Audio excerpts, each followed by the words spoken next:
Subscribe to our channel and press the bell icon for the latest updates.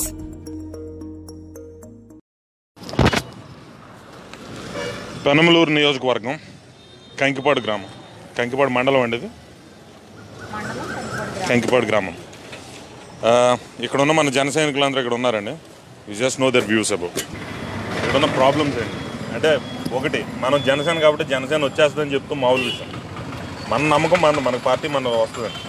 నేను ఇక్కడ మిమ్మల్ని అడిగేది ఏంటంటే, రియల్గా ఇక్కడ ఉన్న సిచ్యువేషన్ ఏంటి, పార్టీకి మనం ఏం చేస్తే పార్టీ బలోపేతం అవుతుంది, అండ్ లోకల్లో ఉన్న ప్రాబ్లమ్స్ ఏంటి, నిజంగా ప్రాబ్లమ్స్ ఏంటి, ఇలాంటి విషయాలని చెప్పాలి.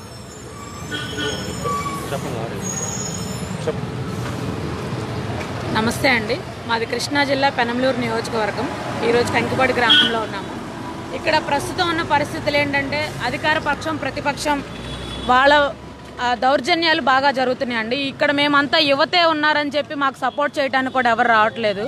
యువతే ఉన్నారు, మీ వల్ల ఏమవుతుందని మమ్మల్ని ఇంకా డిమోటివేట్ చేయడానికి ఇక్కడ ప్రస్తుత రాజకీయ పరిస్థితులు ఉన్నాయి. కానీ వాళ్ళందరినీ కూడా తట్టుకొని ఈరోజు మేము ఇక్కడ పెనమలూరు నియోజకవర్గంలో జనసేన జెండా ఎగరవేయడానికి మా యువతంతా కలిసి ఎటువంటి చిన్న కార్యక్రమం ఉన్నా కానీ ఎంతో పగడ్బందీగా దాన్ని చేయడానికి, దాన్ని ప్రజల ముందుకు తీసుకెళ్ళడానికి, ఏ కార్యక్రమం ప్రతి ఇంటింటికి తెలియజేయడం కోసం మా యువతంతా ఇక్కడ సిద్ధంగా ఉంది.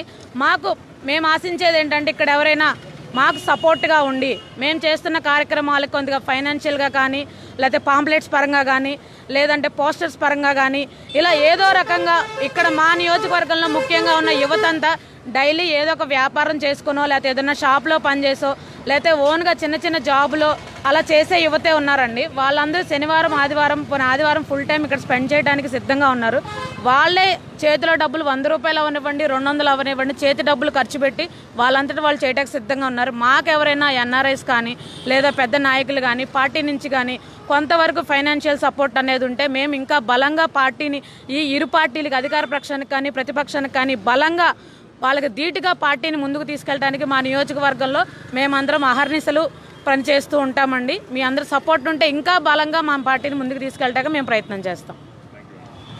ఇంకా ఇప్పుడు లోకల్ పాలిటిక్స్లో వర్గీకరణలు ఎలా ఉన్నాయి, ఓట్ బ్యాంక్ ఎవరిది ఎలా ఉన్నాయి, పేరునే చెప్పండి, ఉన్నట్టు చెప్పండి. నాకు ఇక్కడే మనం అదే చెప్తున్నాను, మన పార్టీ కాబట్టి మనం నెగ్గాల్సిందని చెప్తున్నాం కాదు, మనం నెగ్గాలని మనం పని చేద్దాం. నిజం చెప్పండి, మీకు ఓపెన్గా మీకు ఏది చెప్పాలని అది చెప్పండి. పరిస్థితి మీరు నాకు చెప్పండి, కెమెరా. అదే దేని గురించి ఒకసారి ఇప్పుడు ఇక్కడ ఉన్న లోకల్ పాలిటిక్స్ ఎలా ఉంది, కమ్యూనిటీ పరంగా ఎవరెవరు ఎన్ని ఓట్లు ఉన్నాయి, అది లోకల్ కమ్యూనిటీ పరంగా అయితే ఎస్సీ ఎస్టీకి బాగా ఉందండి.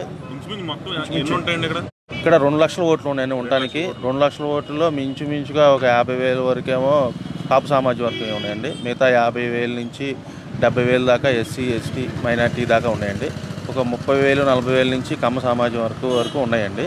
అయితే ఈ కాపు సామాజిక వర్గం, ఎస్సీ ఎస్టీ మైనార్టీ సామాజిక వర్గంలో ప్రభుత్వం మీద, విఫలమైన ప్రభుత్వం మీద వ్యతిరేకత చాలా బాగా ఉందండి. కాకపోతే కొద్దిగా గట్టిగా మనం చేయాల్సింది చేయలే. ఎక్కడికక్కడ డోక్రా రుణమాఫీ అని అన్నాడు, అప్పుడు చేయలే. ఇవాళ కొత్తగా ఏం చేస్తున్నారంటే, చేతిలో చెక్కులు పెట్టి పసుపు కుంకుమ అని చెప్పి డబ్బులు మొత్తం వేయకుండా 2,500 మాత్రం వరకు ఇచ్చి మిగతా డబ్బులు కూడా పలానా టైంలో పడతాయి అంటున్నారు. కానీ రేపు ఫిబ్రవరి 23వ తారీఖున నోటిఫికేషన్ వచ్చేస్తుంది. నోటిఫికేషన్ వచ్చినప్పుడు ఆ డబ్బులు ఎలా పడతాయండి అంటే, చెక్కులు మీ చేతిలో పెట్టాము, మళ్ళీ నాకు ఓటేయండి, మేము గెలిచినప్పుడు మీకు వస్తాయి అంటున్నారు. చెక్కు కనుక ఓకే అయిపోయిన తర్వాత వాళ్ళు గెలిచినా ఎవరు గెలిచినా అధికారికంగా ఫామ్ అయిపోయినప్పుడు ఎవరు గెలిచినా డబ్బులు వస్తాయి. దాని గురించి మనం భయపడాల్సిన పని లేదు. ఒకసారి ప్రభుత్వం గ్రాంటెడ్ చేసిన తర్వాత అది వాళ్ళకి సంబంధించింది కాదు, మన ప్రభుత్వానికి సంబంధించింది. దీనివల్ల మన డబ్బులు మనకు వస్తాయి. ఏ పార్టీకి మన తలకి వాళ్ళకి భయపడి చేయాల్సిన పని అయితే లేదు. వాళ్ళు మనం మభ్యపెట్టే ప్రభుత్వం ఓట్లు డైరెక్ట్గా కొనకుండా ఇండైరెక్ట్గా ఈ రకంగా జనాలను భయపెట్టి మేము గెలవకపోతే మీకు డబ్బులు రావని చెప్పి చెప్పడానికి ఇది ఒక ఎత్తుగడ పన్నాగం అయితే పండుతున్నారు అని చెప్పి, ఇది ఈ రకంగా ప్రభుత్వం మీద వ్యతిరేకత చాలా ఉంది. దగ్గర పడుతున్న కొత్త వాళ్ళ భయం మొదలయ్యింది, మేము ఓడిపోతామన్న భయం మొదలయ్యి ఇలాంటి కార్యక్రమాలన్నీ చేస్తున్నారు. పోనీ చేసేవాళ్ళు పూర్తిగా ఇస్తున్నారా, ఇవ్వట్లేదు.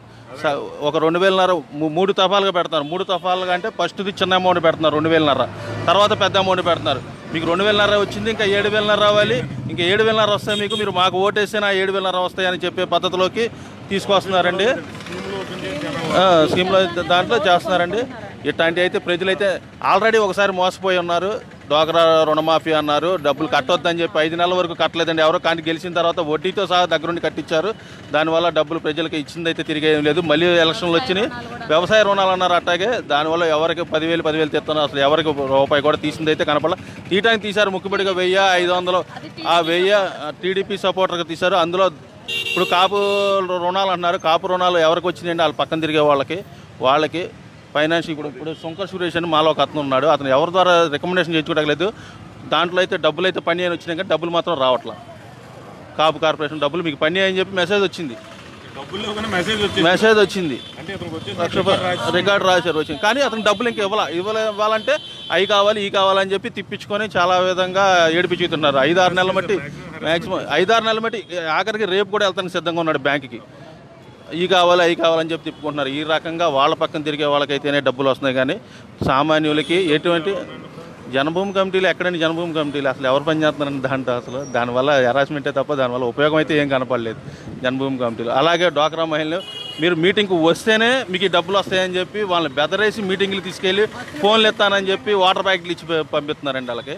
ఆ విధంగా వాళ్ళు బస్సులో మన ఫేస్బుక్లో చూసాను, పాటలు కూడా పాడుకుంటున్నారు, వాటర్ ప్యాకెట్లు ఇస్తున్నారు, ఫోన్లు ఇస్తామని చెప్పి.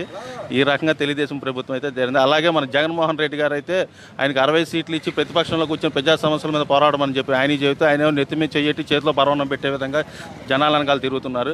ఆయన ప్రజా సమస్యలు పోరాడమని చెప్పి అసెంబ్లీలో కూర్చోబెడితే ఆయన ఇక్కడ రోడ్ల మీద తిరిగితే ఏమవుతుందండి? ఈ చేతిలో అక్షయ పాత్ర ఉందండి, చేతిలో పెట్టంగా మామూలు చేతిలో పరవణం పడటానికి చెప్పాడు.